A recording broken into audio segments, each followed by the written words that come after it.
A long time ago, a poor woodcutter lived on the border of a forest with his two children, Hansel and Gretel, and his second wife.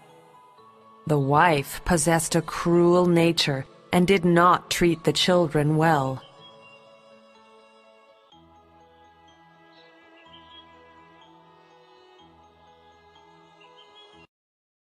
"There is not enough food in this house for all of us," the stepmother often said.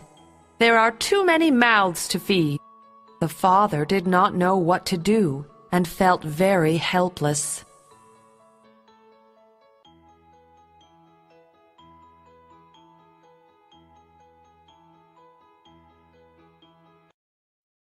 One day, the stepmother told her husband to take the children deep into the wood and leave them where they would never find their way back.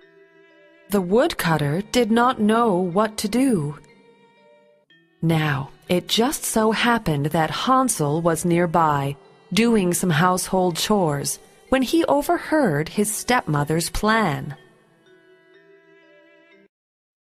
Hansel ran to Gretel and told her what he had heard.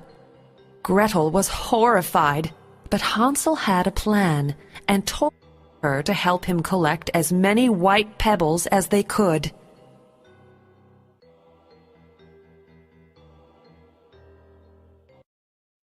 The next morning, the stepmother woke the children and told them that they were going into the forest to help their father cut wood.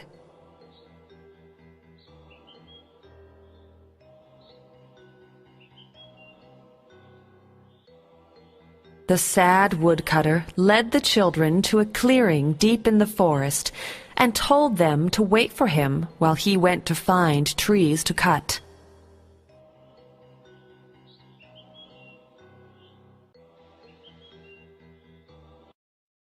The children waited for a long time, but their father did not come back. They were very frightened. Hansel comforted his sister. "We collected white pebbles, remember?" he said. "I dropped them behind me as we made our way through the forest. All we need to do is follow them back."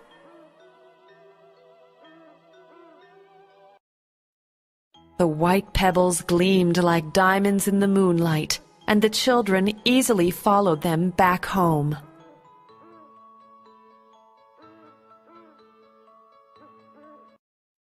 They reached their house in the morning.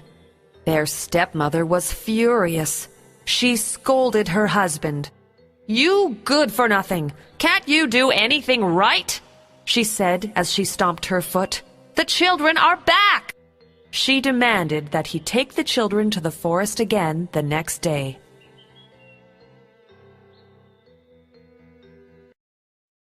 The next day, the woodcutter took Hansel and Gretel into the forest once again, only much deeper than before. Hansel did not have time to gather pebbles, so he used a loaf of bread and dropped the crumbs behind him as they walked. However, when the children went to follow the path home, the crumbs were gone. They had been eaten by birds. Hansel and Gretel were truly lost.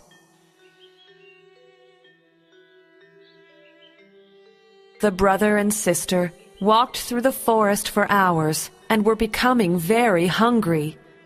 Suddenly, they came upon a strange cottage. A cottage made of sweets. They were amazed to see walls made of chocolates, doors and windows made of cookies, and a roof embedded with icing and candy. They ran to the house and began to eat. Little did they know that the delicious cottage belonged to a wicked witch, whose favorite food was not sweets, but children. No sooner did Hansel and Gretel take candy from the cottage than she grabbed them and dragged them into her home. The witch locked Hansel in a cage and told him that once she fattened him up, he would be baked into a pie. She made Gretel do the housework, but promised to eat her once she was done with Hansel.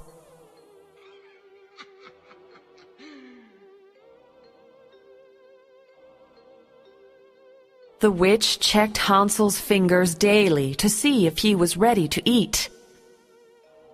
Weeks passed until finally she declared that Hansel was suitably juicy and ready for roasting. She ordered Gretel to light the oven.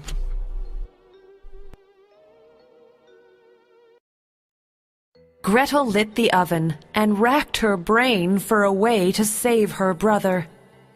The witch asked Gretel if the oven was hot enough. Gretel told her that she wasn't tall enough to check properly.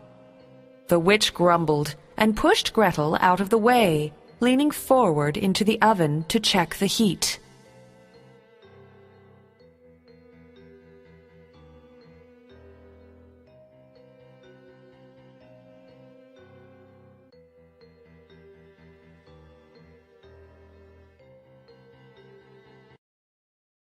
Suddenly, Gretel gave the witch a great shove into the hot oven. The witch screamed as Gretel slammed the oven door shut. The witch was punished for her wickedness, and Gretel ran to free her brother.